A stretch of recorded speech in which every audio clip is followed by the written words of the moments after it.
Assalamualaikum warahmatullahi wabarakatuh. Pada kesempatan kali ini, kami akan mempresentasikan hasil kerja dari kelompok kami mengenai pemrograman prosedural yang merupakan materi pembelajaran pada mata kuliah pengantar pemrograman di program studi Teknologi Sains Data Universitas Airlangga. Next.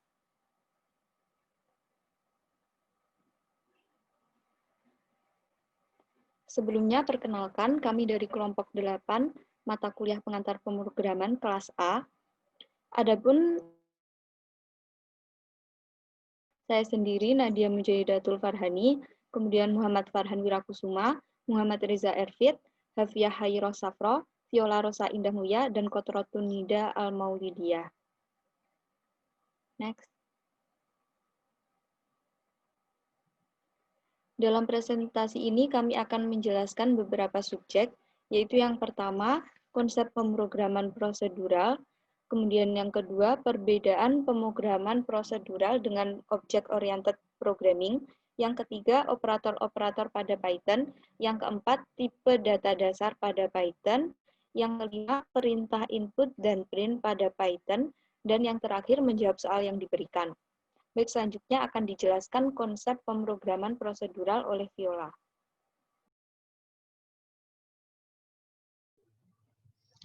Di sini saya akan menjelaskan tentang konsep pemrograman prosedural. Pemrograman prosedural dilakukan dengan memberikan serangkaian perintah yang berurutan. Berdasari oleh konsep mesin von Neumann, yaitu sekelompok tempat penyimpanan memori dibedakan menjadi memori instruksi dan memori data. Program dalam paradigma ini berdasarkan pada struktur informasi di dalam memori dan manipulasi dari informasi yang disampaikan tersebut. Kata kunci yang sering digunakan dalam paradigma ini adalah algoritma plus struktur data menjadi program. Contohnya adalah COBOL, BASIC, Pascal, Fortran, dan bahasa-bahasa tingkat tinggi lainnya. Next.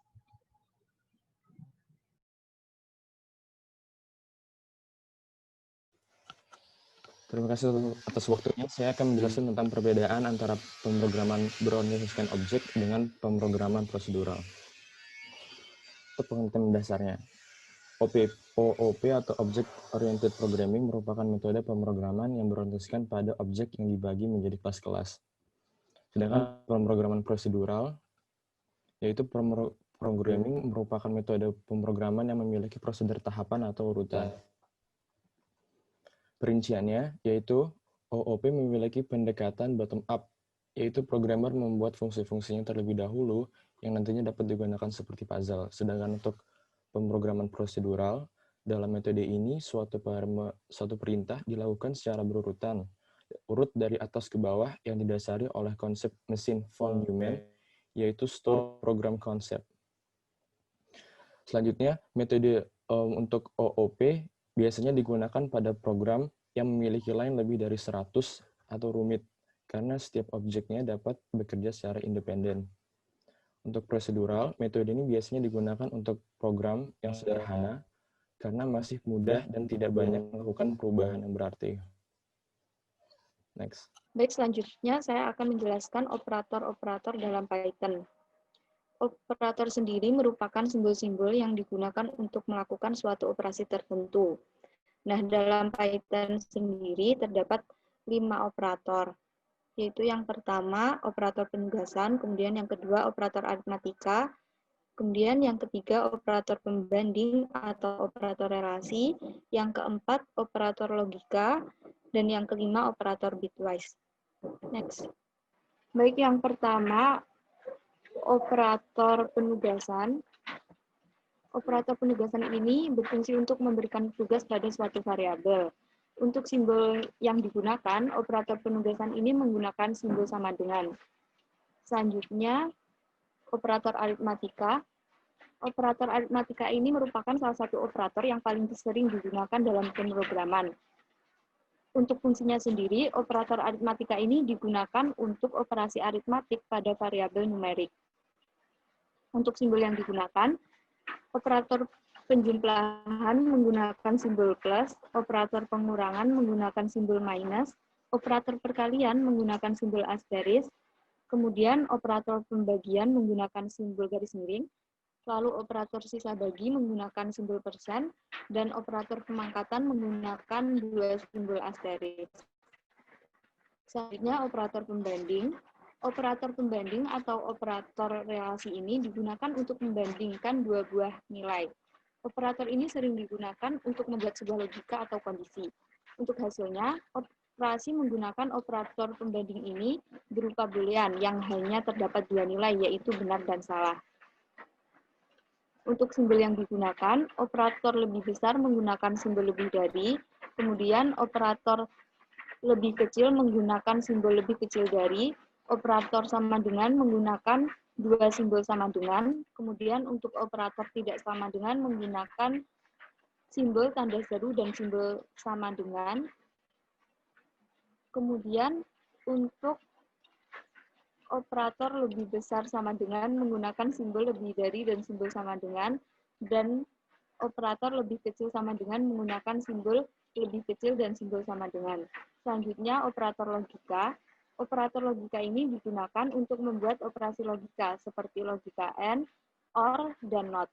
Untuk simbol yang digunakan, untuk logika AND menggunakan tulisan N dengan huruf kecil semua, kemudian logika OR menggunakan tulisan OR dengan huruf kecil semua, dan negasi atau kebalikan menggunakan tulisan NOT dengan huruf kecil semua. Selanjutnya, operator bitwise. Operator bitwise ini adalah operator yang digunakan untuk melakukan operasi berdasarkan bit atau biner. Untuk simbol yang digunakan, N menggunakan simbol dan, kemudian OR menggunakan simbol garis vertikal, kemudian XOR menggunakan simbol pangkat, lalu negasi atau kebalikan menggunakan simbol tilde, kemudian left shift menggunakan simbol left shift, dan right shift menggunakan simbol right shift. Selanjutnya akan dijelaskan mengenai tipe data dasar pada Python oleh Kotrotuniga. Tipe data dasar adalah sebuah media relokasi dan memori yang menjadi bawaan dan fasilitas dari suatu kompilator pemrograman. Tipe data dasar adalah elemen penting dalam sebuah pemrograman yang fungsinya sebagai tempat menyimpan informasi dan menjadi sarana bagi programmer untuk memudahkannya karena compiler dalam hal ini akan secara langsung mengelompokkan data yang diinput. Kelompok ini berdasar pada pembagian data yang sudah dibuat dan dipahami oleh program sejak awal. Tetapi, terdapat juga beberapa bahasa pemrograman yang menyediakan fasilitas untuk mendefinisikan tipe data dasar baru, yang tentu saja akan memakan waktu lebih lama. Maka dari itu, pemilihan tipe data dasar yang tepat pada pemrograman perlu diperhatikan supaya dapat menghemat memori, juga mempercepat proses pemrograman. Mengenai hal ini, Python menyediakan beberapa tipe data dasar yang cukup lengkap dan unik, yakni diantaranya integer, yang merupakan tipe data dasar paling sederhana dan paling sering digunakan, yakni berupa bilangan bulat. Anggotanya merupakan bilangan negatif, bilangan netral, bilangan real, dan bilangan cacar. Yang selanjutnya, float. Tipe data float ini menyimpan memori bagi data-data berupa bilangan yang mempunyai koma dalam penulisan Indonesianya. Atau jika aturan internasional, maka terdapat tanda baca titik. Disebut juga bilangan desimal. Yang selanjutnya, complex number. Complex number berarti bilangan kompleks yang dalam hal ini adalah kelompok data yang merupakan gabungan dari bilangan real dan bilangan imajiner. Yang keempat, string. String adalah tipe data yang menyimpan array atau lirik berupa kata ataupun kalimat yang penggunaannya selalu dikelilingi tanda petik. Bisa berupa tanda petik 1, tanda petik 2, maupun tanda petik yang ditulis sebanyak 3 kali. Lumrahnya, yakni dengan 2 tanda petik. Ukuran dari tipe data string selalu menyesuaikan default-nya. Semakin besar kapasitas memori yang dimiliki program, semakin besar pula ukuran data string yang bisa digunakan. Selanjutnya, tipe data list. Tipe data list memiliki konsep data seperti rantai, sehingga dia dapat menyimpan berbagai tipe data sesuai kebutuhan. Oleh karena itu, tipe data list ini sering disebut dengan tipe data serbaguna. Pemakaiannya harus diletakkan di antara tanda kurung siku, dan setiap datanya dipisahkan oleh tanda koma. Selanjutnya, tipe data tuple. Pendefinisian dari tipe data tuple hampir sama dengan tipe data list. Namun yang membedakan yakni jika ada pememorian data list, isi dari data bisa diubah sewaktu-waktu sesuai keinginan programmer. Tetapi pada data tuple adalah data konstan yang isinya tidak bisa diubah, sehingga penulisan pertamalah yang masuk ke dalam memori data. Selain itu, cara pemakaiannya juga sedikit berbeda dari tipe data list menggunakan tanda kurung. Yang ketujuh, tipe dataset. Tipe dataset memiliki 2 sifat yang menonjol, yakni peletakan data tidak mempunyai ketentuan untuk berurutan atau unordered data, dan isi data tidak boleh ada yang sama. atau aturan unique value. Sehingga jika ada dua data atau lebih yang sama, maka program secara otomatis akan menghapusnya dan hanya menyisakan satu data saja. Tipe dataset ini tidak menerima isi data berupa nilai list, dictionary, dan nilai set itu sendiri, melainkan hanya menerima number, string, dan sejenisnya. Hal ini berhubungan dengan pada kebiasaannya bahwa tipe dataset digunakan dalam penerapan himpunan matematika, seperti irisan, gabungan, dan lain-lain. Pengaplikasiannya harus berada pada antara dua tanda kurung kurawal dan masing-masing data dipisahkan oleh tanda koma. Nomor 8, tipe data dictionary. Tipe data dictionary adalah tipe data yang berfungsi untuk menyimpan isi data yang pada masing-masingnya berupa petunjuk dan kunci, dengan kunci sebagai nilai indeks dari value di depannya. Dua komponen ini, peraturan penulisannya yaitu value, dipisahkan dengan tanda titik 2 lalu key. Sedang secara keseluruhan, data dictionary ini ditulis antara kurung kurawal dan data dipisahkan dengan tanda koma. Yang terakhir adalah tipe data boolean, merupakan sebuah data dengan tipe yang setiap datanya hanya menunjukkan dua nilai, yaitu true atau false, atau secara nilai indeks adalah 1 atau 0. Oleh karena itu, memori yang dimiliki oleh tipe data boolean merupakan memori data paling kecil, karena hanya menyimpan dua nilai. Selanjutnya akan disampaikan oleh Muhammad Reza Erfik. Terima kasih. Oke, terima kasih atas waktunya, Ratu. Seperti yang kita ketahui nih kan struktur kode pada Python relatif sangat sederhana dan tidak terlalu rumit seperti pada Java ataupun C++. Selain karena memang udah dibaca, Python juga termasuk pada high level programming language. Python menyediakan banyak fungsi build yang bisa kita pergunakan. Salah satunya adalah yang berkenaan dengan fungsi input ataupun output. Fungsi bawaan untuk melakukan operasi output adalah print, sedangkan fungsi untuk melakukan operasi input adalah fungsi input. Fungsi input ini berfungsi menerima baris input dari user dan mengembalikannya dalam bentuk string. Input dapat didefinisikan sebagai masukan yang kita berikan ke program. Sedangkan fungsi print berfungsi untuk mencetak atau menampilkan objek ke perangkat keluaran atau ke file teks. Dan print ini sendiri dapat didefinisikan sebagai perintah untuk mencetak output dari sebuah program. Next. Oke, pada perintah input,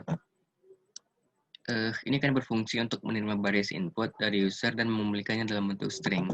Agar program kita lebih interaktif nih, kita bisa meminta input atau masukan dari user. Python memiliki fungsi input untuk melakukan hal tersebut. Nah, sintaksnya bisa kita lihat di layar. Input, kita masukkan prompt. Prompt di sini bersifat optional, berfungsi sebagai string yang kita ingin tampilkan di layar. Agar inputnya tidak langsung hilang, maka harus disimpan ke dalam variabel. Nah, seperti contoh yang udah di layar, di sini kita lihat ada name sama dengan input, kita masukkan namanya. Artinya, teks yang kita inputkan dari keyboard akan disimpan ke dalam nama variabel itu sendiri.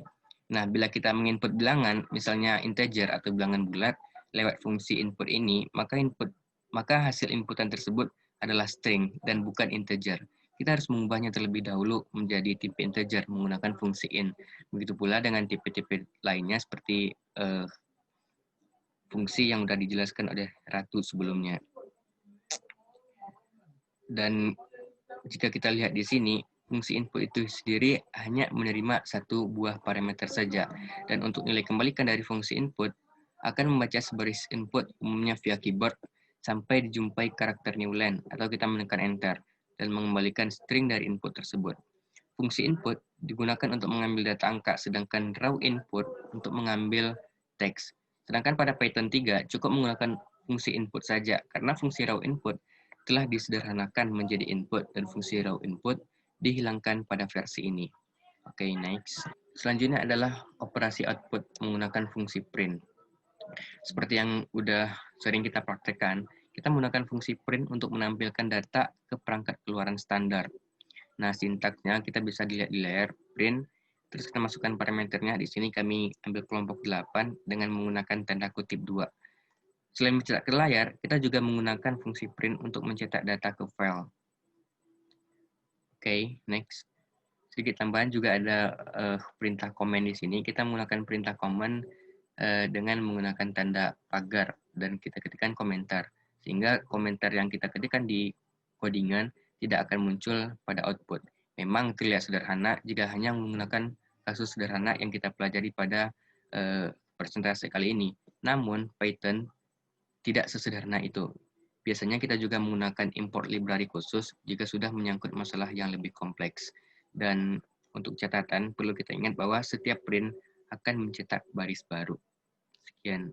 Next.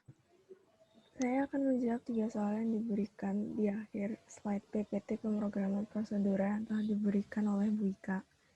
Untuk soal pertama, sebuah program meminta user untuk memasukkan nama dan tanggal lahir, lalu output dari program tersebut adalah halo, nama, umurmu hari ini adalah umur dalam tahun.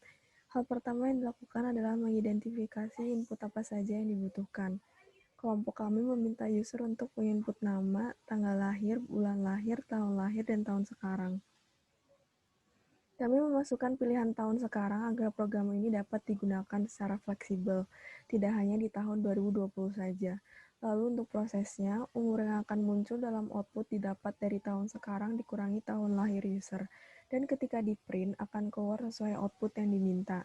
Di situ kami mengambil contoh Renata yang lahir pada 21 Maret 2002 dan tahun sekarang adalah 2020. Sehingga output yang keluar adalah, halo Renata, umurmu hari ini adalah 18 tahun. Next. Untuk soal kedua, sebuah program yang meminta user untuk menginputkan alas dan tinggi segitiga siku-siku. Lalu output dari program tersebut adalah panjang sisi miring segitiga.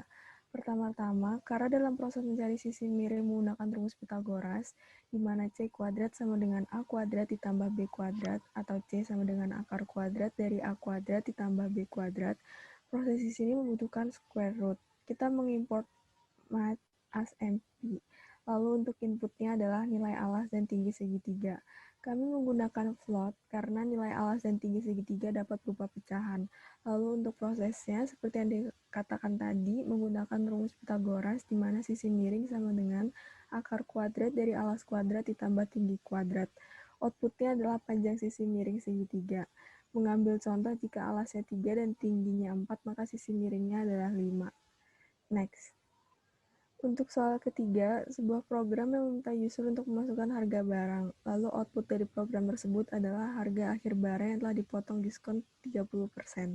Pertama-tama untuk harga, kami menggunakan float karena terkadang ada harga yang berbentuk pecahan seperti di supermarket biasanya tertulis 29.999,99. Untuk prosesnya, diskon yang diminta adalah 30%.